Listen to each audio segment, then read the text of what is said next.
troops. It is 100 days since Russia launched its full-scale invasion of Ukraine. President Zelensky remains in power, but his country has been torn apart, with whole towns and cities destroyed.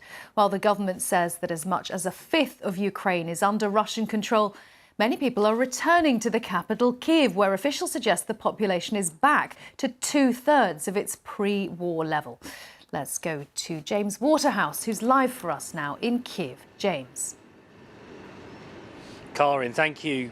This was a capital city along with the rest of Ukraine that woke up to the sounds of explosions, low-flying jets on the 24th of February. It was at 10 to 5 in the morning when Russia carried out the unthinkable. After gathering more than 150,000 troops for months on the border, Vladimir Putin announced a so-called special military operation to topple Ukraine's leadership.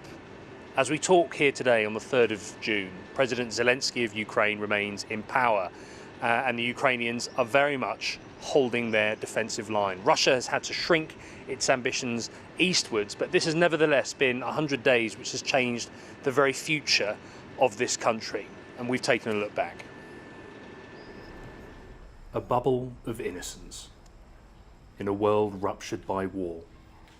However, Thadir doesn't know any different. He was born on the 25th of February, the second day of this invasion. So what kind of Ukraine will he grow up in? Our country is really good, and maybe it's like price that we need to pay for our kids to live in a better world, in a better country. Victoria ended up giving birth in this hospital basement, shielded from 50 other people. Despite the turbulent start to her son's life, she's certain of the values she wants to instill. I told him to appreciate and to be grateful to people of his country and trying to keep special Ukrainian spirit. 100 days ago, the front line came to Kyiv's doorstep.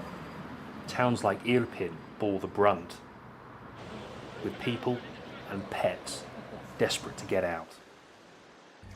But the Russian troops ultimately couldn't get in.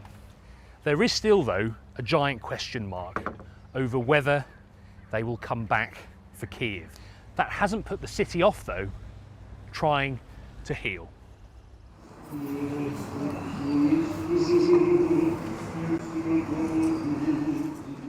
For some families, that will take time.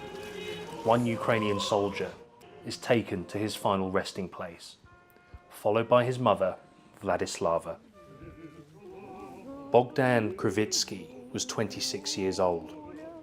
His first name means given by God because his parents had waited so long to have a child. We have to win. There is no other way.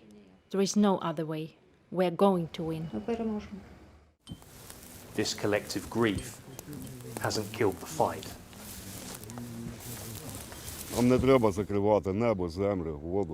We don't need the sky, ground or sea to be closed. Let them come here. It will be easier to kill them on our land. We need weapons. We'll take care of the rest. А з усім іншим ми самі розберемося.